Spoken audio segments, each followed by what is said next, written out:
and welcome back to Sonia's Prep. In this week's video, I'm going to share with you my Rosh Hashanah menu. If you're new on this channel, hi, my name is Sonia and this channel is all about my Orthodox Jewish life. I share with you my holiday inspirations like this one, my general day-to-day activities that I do as an Orthodox Jewish mom. In this week's video specifically, I have some amazing recipes to share with you, some mains, appetizers, salad, and some delectable desserts. So let's roll up our sleeves and let's get prepping.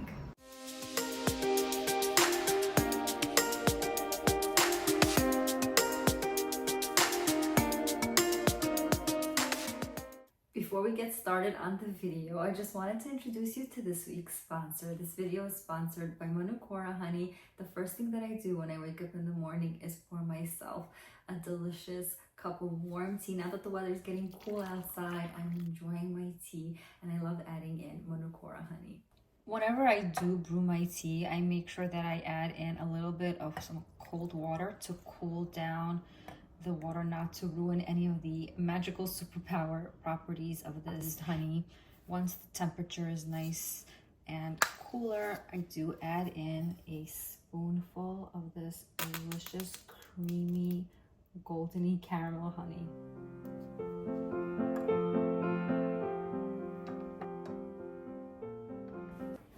I also make sure that whenever I'm packing my lunch bag, I have one of these travel honey sticks. I place it inside, and whenever I'm feeling a little bit of something, I always have that in my bag. I'm a school nurse, so I know what it's like to be around little sick kids and adults, so I'm happy that I have this super honey with me.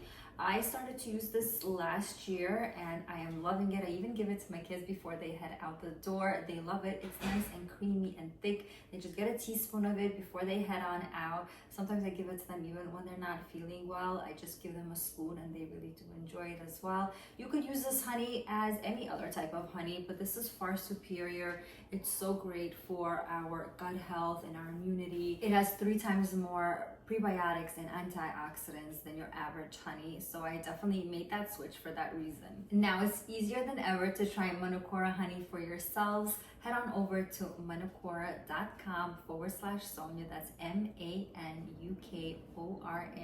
MANUKORA/SONYA to get $25 off of your kit. The starter kit comes with an MGO 850 plus Manukora honey jar, 5 honey travel sticks, a wooden spoon, and a free guidebook. The first recipe that we're going to be doing today is this delicious chicken recipe. It's made with honey and apple cider vinegar and lots of herbs. So let's get into the recipe. For the marinade, I'm using half a cup of oil, a 1/3 cup of honey, 3 tablespoons of apple cider vinegar, 1 tablespoon of dill, and 1 tablespoon of parsley. Then combine everything into a large bowl. The trick to getting the honey out easily is to first spray it with some oil. It'll just come right out. You won't have to go digging in over there. The apple cider vinegar goes in as well. And the herbs.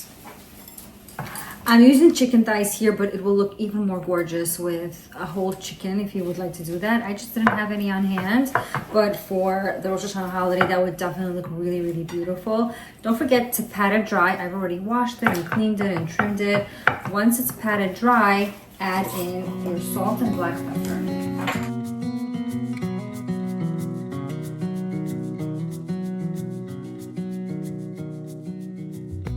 Now run your finger under the skin to create a little pocket so that the marinade can go in very nicely. Pour half of the marinade over the top. Try to get as much of it under the skin as you possibly can.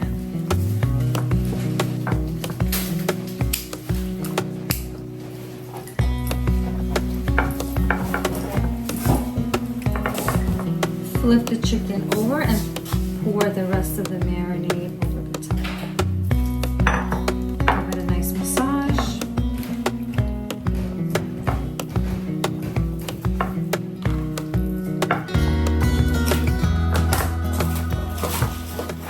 Before placing it into a 350-degree preheated oven, I am going to sprinkle in a little bit of paprika just to make it have this gorgeous, gorgeous color.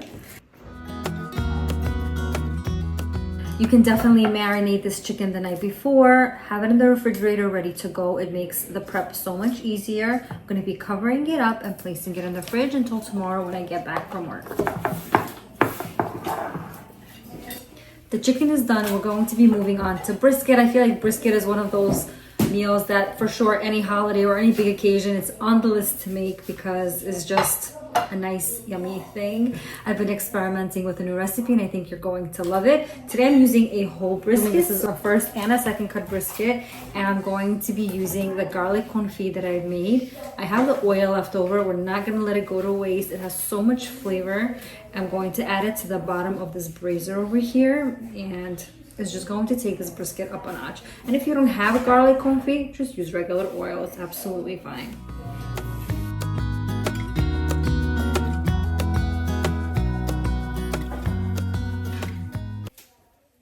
My brisket is 3.5 pounds, just for reference if you want to know for seasoning or for measurements. I'm going to add some salt and black pepper to both sides of it.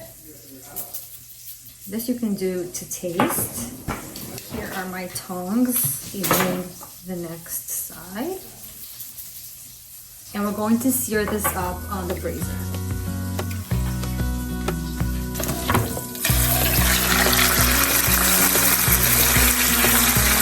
While the meat is getting seared, I'm going to be slicing up my onions. That's what's going to go on the bottom of the pan of the brisket. So slice the onion in half and slice some spinach so you can peel it. One large onion is going to be perfect.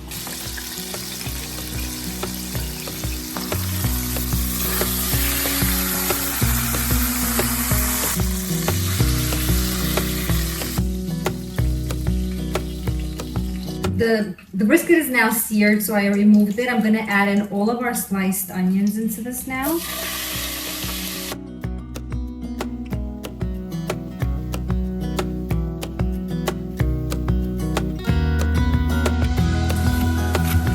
I'm roughly chopping them and adding them into the onions and cooking them just for a few seconds before I add in the tomatoes.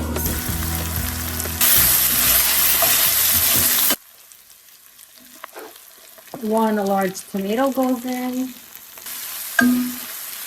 I need 2 cups of stock. I don't have any, so I'm just going to use onion soup mix. About a tablespoon of it in here. I'm gonna mix that up and add it to the onions.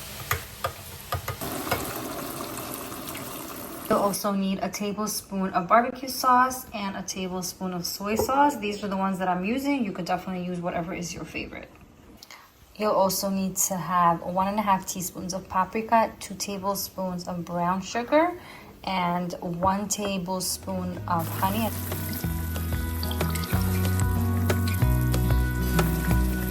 Give everything a good mix. Make sure everything is boiling nicely. And now it's time to add in the brisket back inside.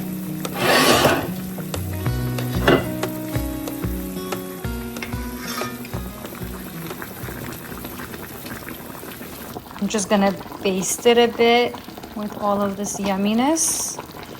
And then it's gonna go straight into the oven at 275 degrees covered with the lid for about 3 hours. So what I'm going to be doing is doing this portion right now, the night before I need it, and the last portion of it when I open up the lid and have it like all nice and beautiful. I'm gonna do that tomorrow after work. This way I'm just saving myself some time. So I'm basting it again and putting that into the oven at 275 for 3 hours.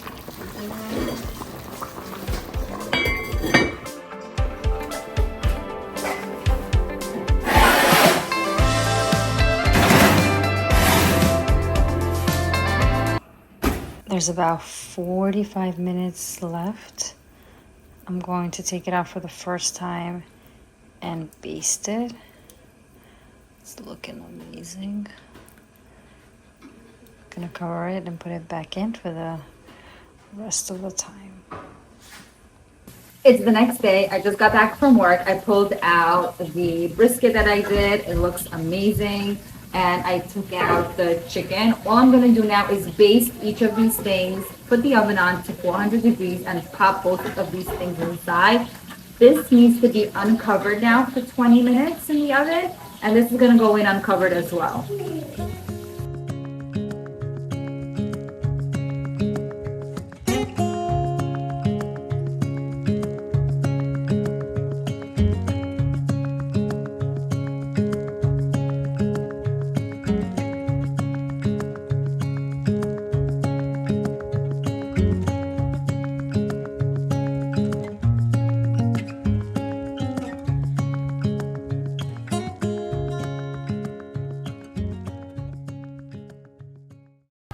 The chicken is out of the oven looking amazing, and it's like sticky-ish and yummy. I'm gonna baste it one last time. I'm going to show you how I would serve this for my Rosh Hashanah table. While I'm doing this, I want you to see what Shai is up to. He's making raspberry oat bars. Oh yeah. Good job, Shai. I have this long oval-shaped plate. I'm gonna beautifully, or as beautifully as I possibly can, put this onto my plate.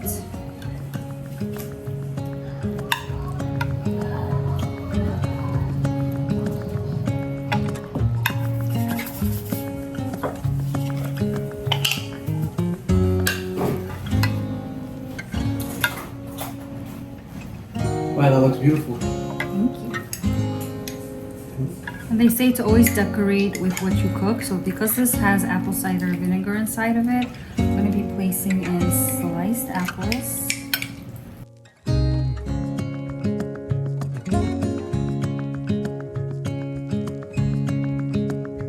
Also decorate with some greens. I have some parsley here. You can decorate this with whatever kind of greens you have.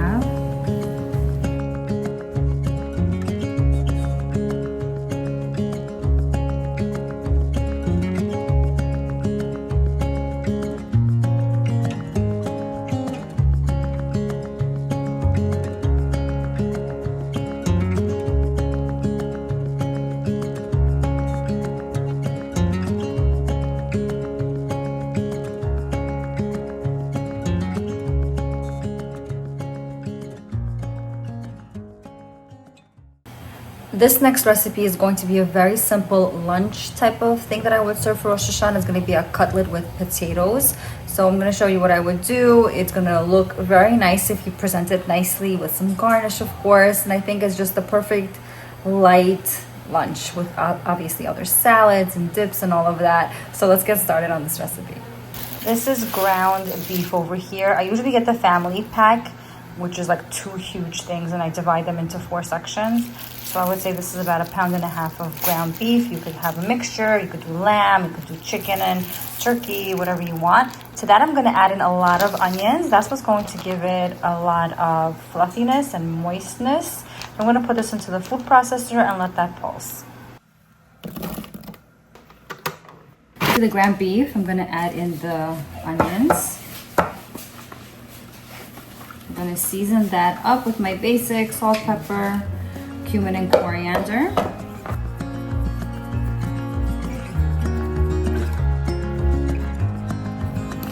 I'm gonna do a teaspoon or half a teaspoon of each, depending on what you like.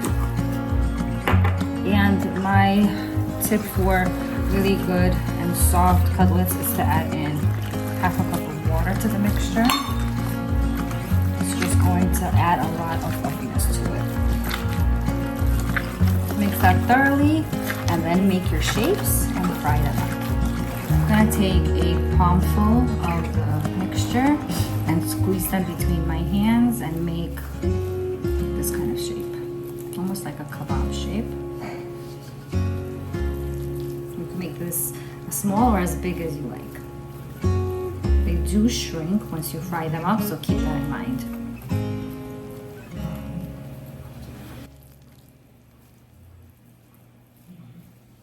Instead of frying these up, you can definitely broil these in the oven. I just prefer not to get anything else dirty.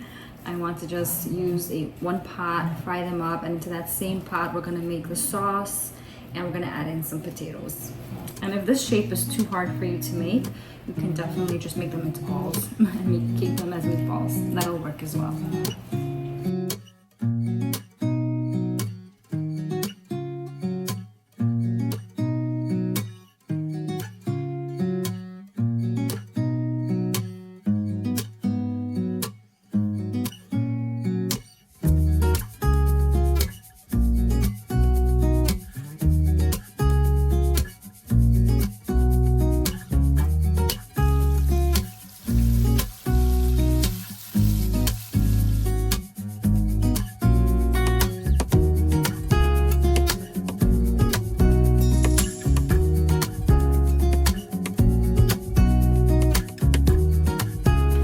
I took out the burnt bits from the bottom of the pan because I don't want my sauce to get weird looking.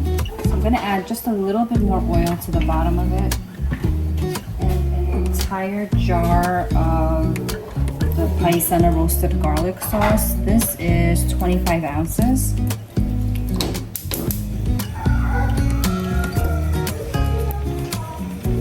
I'm gonna season this sauce with some cumin, coriander, salt, and black pepper. I'm gonna add in a layer of potatoes that I've cut up into these kinds of wedges. Sorry, all the kids are home, so I'm here. I gotta noise.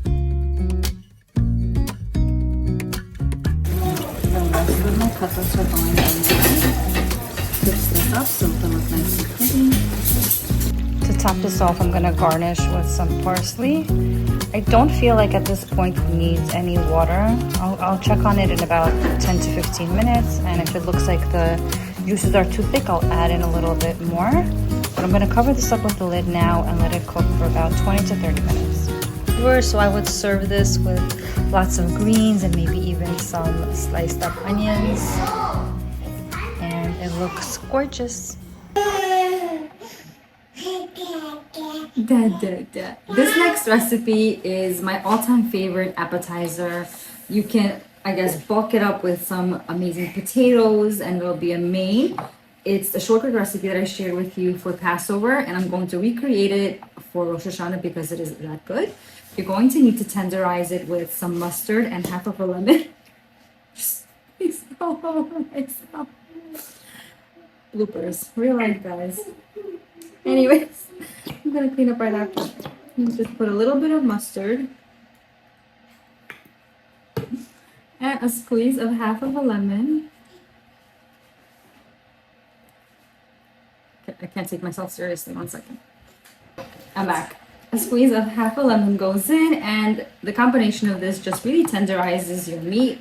So get your hands in there, slather it all up, turn it around, get it all in there on both sides. And now we're going to make this amazing dry rub. Okay, let's wash our hands again. Into the dry rub, we're putting in a 1/4 cup of brown sugar. You could use light or dark, whatever is your preference. 2 teaspoons of sweet paprika. 1, 2, a teaspoon of salt. 1/4 teaspoon of black pepper. Half of a teaspoon of onion soup mix. And half of a teaspoon of garlic powder. Give that dry rub a good mix.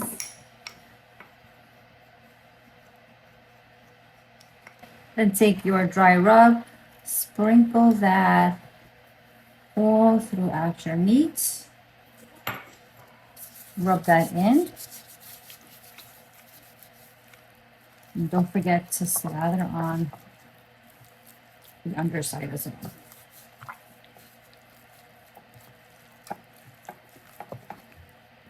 You can do this recipe ahead of time. You could marinate it and leave it in your fridge overnight, or even just marinate it for 1 hour, and then it's good to go into the oven at 300 degrees for 3 hours covered, and then you'll uncover it and put it into the broiler for a few minutes until it gets that beautiful color.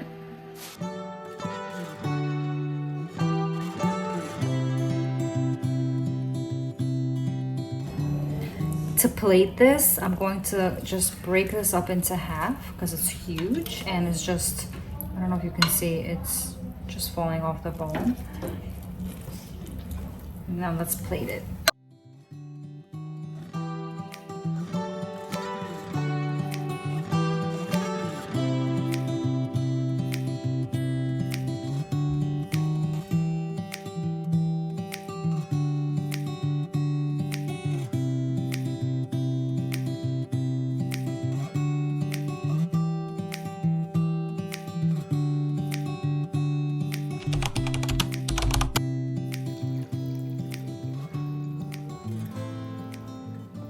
Into a saucepan, I'm putting in 2 cups of pomegranate juice, 1/4 cup of brown sugar, and finally you're going to juice 1 orange and put that inside. So all of this you're placing into a saucepan and you're bringing this up to a boil on top of the stove for about 20 to 25 minutes until it becomes like a syrup. While the syrup is on the stovetop thickening, I'm going to season my salmon. So place in some salt and black pepper. And we'll continue on with the syrup when it's ready. The syrup for the salmon has reduced really, really nicely. Let me show you what it looks like. It's about 1/4 of what it was. It didn't get really like sticky the way that I thought it would, but it's been going for about 30 minutes, so I think that's enough. I'm going to glaze that now on the salmon and bake it in the oven.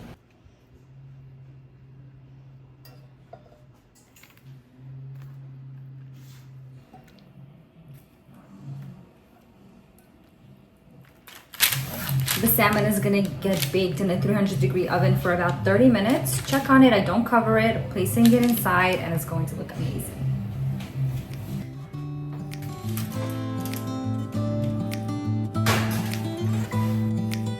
The salmon is out of the oven, it's been in there for about 30 minutes, and now we are just going to garnish it really beautifully.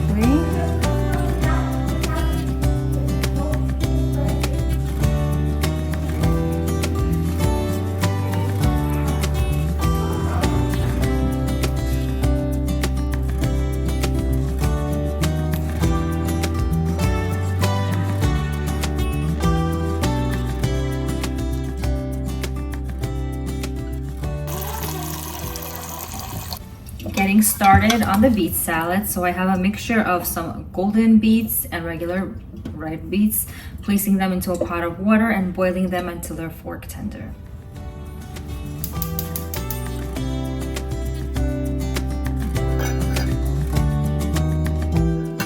The beets have finished boiling. I've cooled them off and I've peeled them. I have a golden beet here and a red one. I'm going to use my mandolin slicer and slice them as thin as I can get it.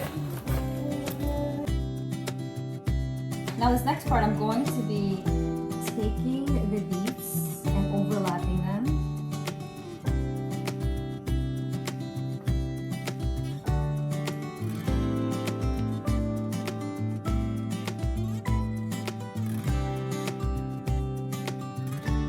And then from this side, we're going to start rolling.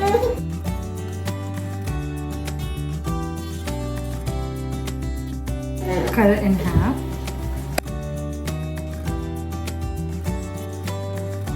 Here is your beautiful rosette. Going to do the exact same thing with the red beet.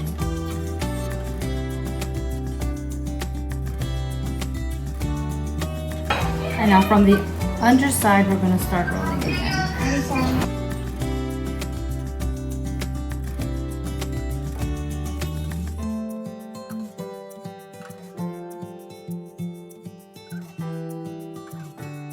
To finish this off, I'm gonna add in balsamic vinegar, just a bit all throughout, some extra virgin olive oil,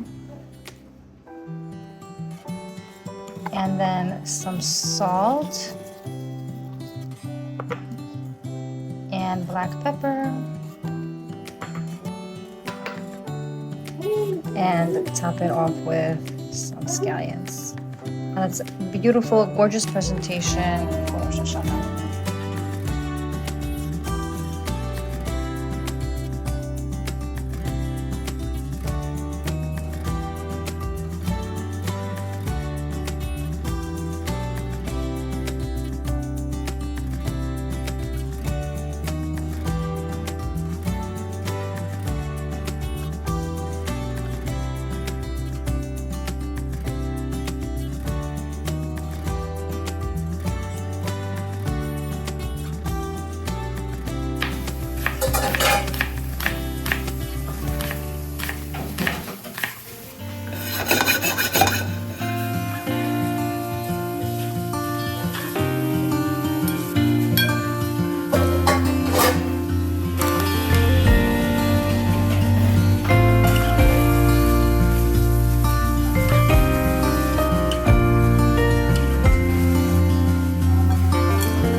What is that? Oh, I love that dressing. You go. Is that the sweet one? Mm-hmm. That's the one that I love.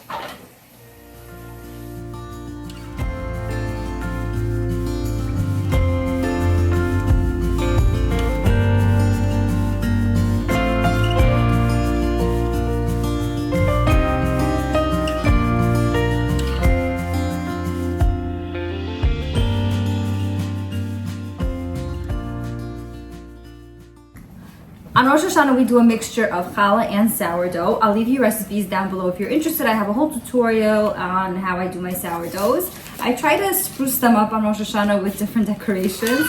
So I'll take you along on how I'm going to be trying to make them Rosh Hashanah themed for this year.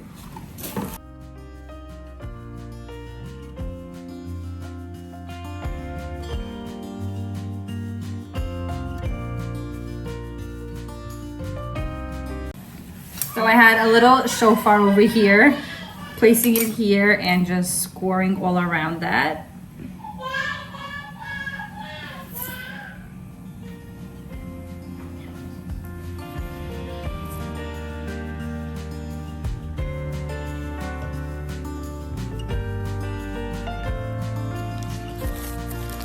For this next one, I had actually a very difficult time last year doing this apple shape. Just gonna, I guess, put some rice flour inside to make that shape, because cutting it out didn't really work for me. And only way too big. Then I'm gonna write Shana Tova in Hebrew.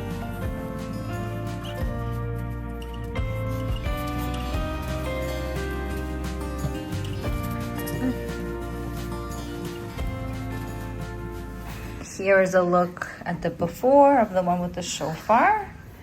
And here is the one that says Shana Tova with the apple. Let's put that into the oven to bake. This one came out so pretty with the shofar.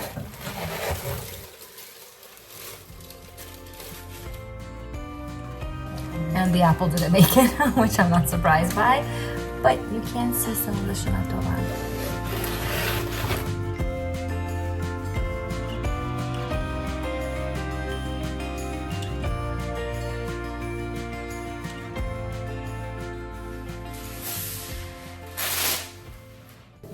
Now we're up to making all of the yummy Rosh Hashanah desserts. I wanted something very, very easy and simple because we're already cooking so much and preparing so much. I wanted something very quick. And I found this French apple tart from Ina Garten. She showed it on one of her videos and I was like, oh, perfect, this is exactly what I need. So I'm gonna share it here with you as well. You need puff pastry squares. I have the larger kinds. Comes in this kind of a pack. I think I got this from Bingo. And it's the perfect thing to serve with some Parv dairy-free ice cream. This is something that we would get. It's a Tofuri brand, it's dairy-free. They have chocolate, vanilla. I would do this probably with the vanilla and with like maybe a mint leaf on the side. It's gonna look really beautiful, so presentable. You could dust some powdered sugar on it. Can't wait to show you how I'm going to get it done, so come along.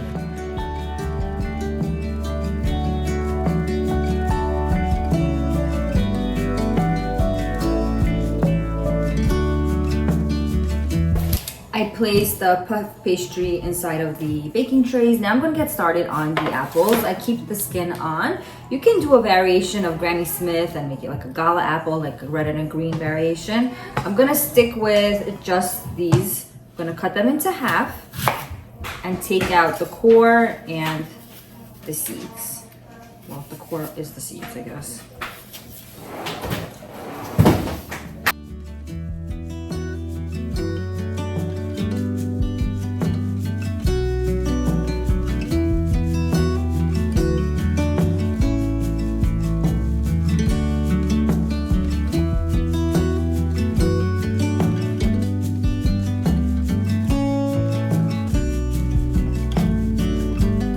Each apple gets thinly sliced.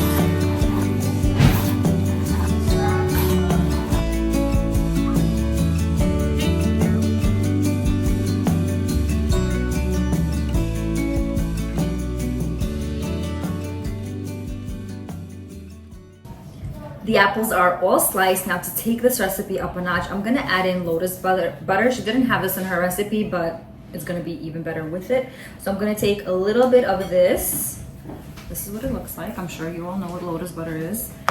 And I'm gonna put that, smear that into the center of the puff pastry square.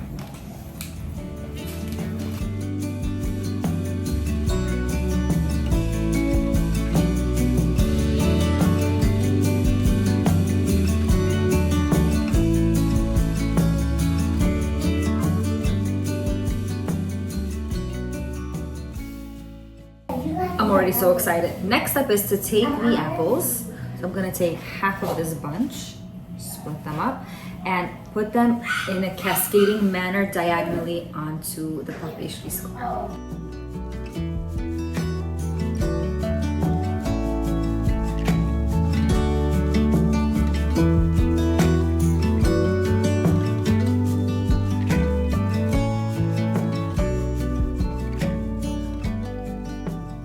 It already looks gorgeous. The next step is take a 1/4 cup of sugar and sprinkle that all on. You may not use all of it, but just prepare it.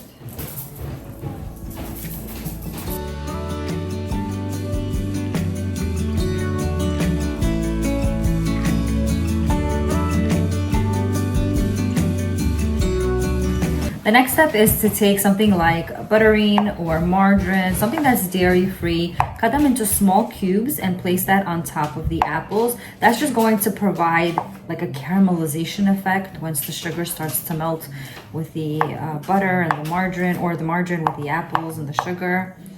So cut them up into small cubes.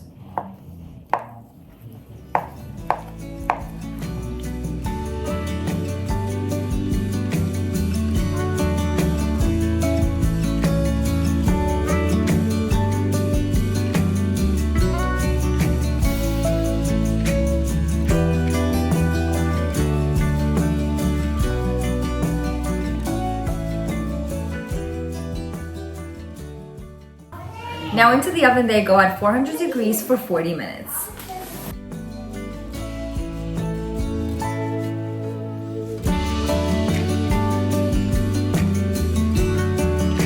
For the glaze, I'm going to be using this right here. You could really use any type of, I guess, glaze that you want. So this is like a fruit preserve or a jelly. I have about 1/2 cup or so in here. I'm gonna mix it with a few tablespoons of water just to thin it out, and turn on the fire and let that bubble and become like very, very syrupy. And then I'm gonna glaze the tops with it. Real life here, cooking in the kitchen, giving you guys some ideas for Rosh Hashanah. I definitely burnt the tips a little bit. I wouldn't keep this in there for 40 minutes. This is the good part of making recipes ahead of time. You get to test them out and see what works.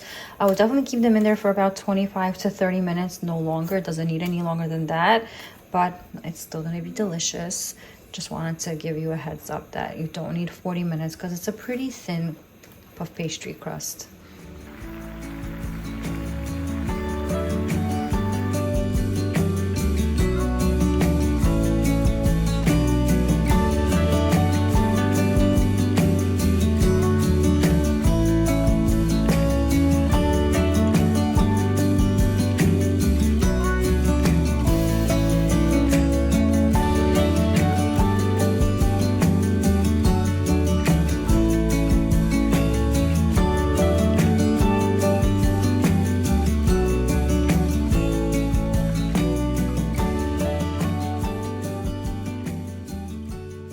Get started on my apple gallete recipe. I've made the same recipe using peaches for the summer. I'll have a link for you down below. It was so delicious, so yummy. But I'm gonna do it with a twist. On Rosh Hashanah we have so much planning to do. We don't want to be fiddling around making our pie dough. At least I don't want to be making my own pie filling, I should say. So I'm going to get some help from this apple fruit pie filling, which is not kosher.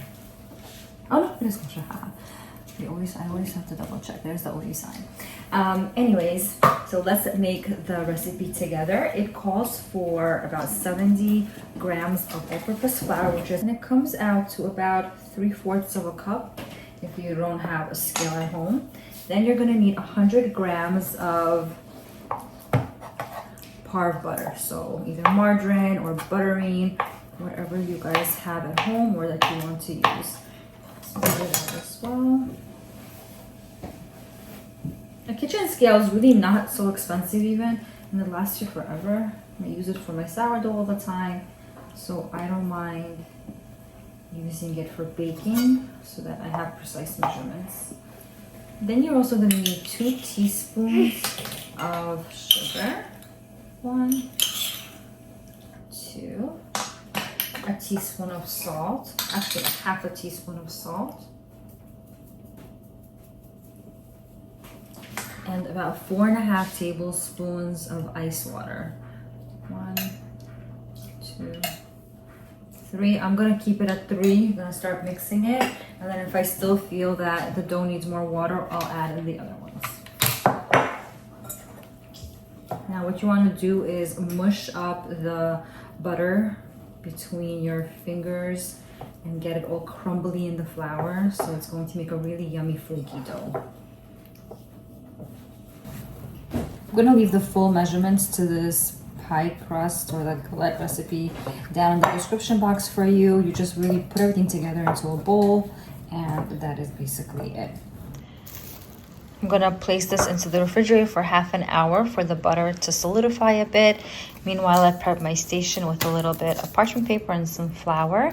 Let's put this into the fridge for now. The dough has chilled for about half an hour. And now we're ready to roll it about.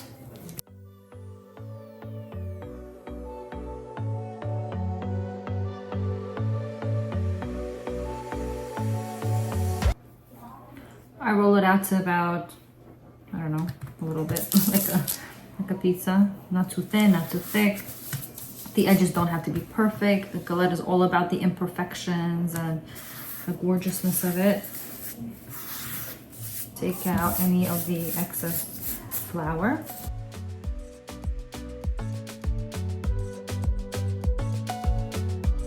The apples are in. Now I'm going to very roughly just close up the galette.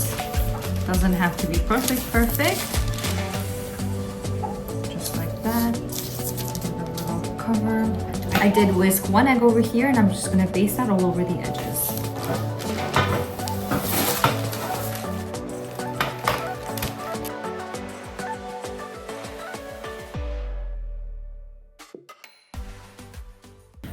I have some coarse brown sugar here. It's just regular non-bleached sugar. I'm gonna put that on the sides as well.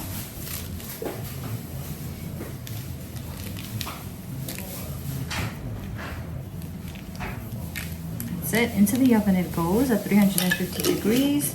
Check on it in half an hour, and if it's nice and brown, it's all done. Now to present everything in a beautiful way, I'm gonna go out to my garden and get some mint leaves, and we'll dust everything, and it's gonna look gorgeous. Here are my mint leaves, so let's snip a little bit. Surprisingly, I didn't have that much to choose from, but at least I got some.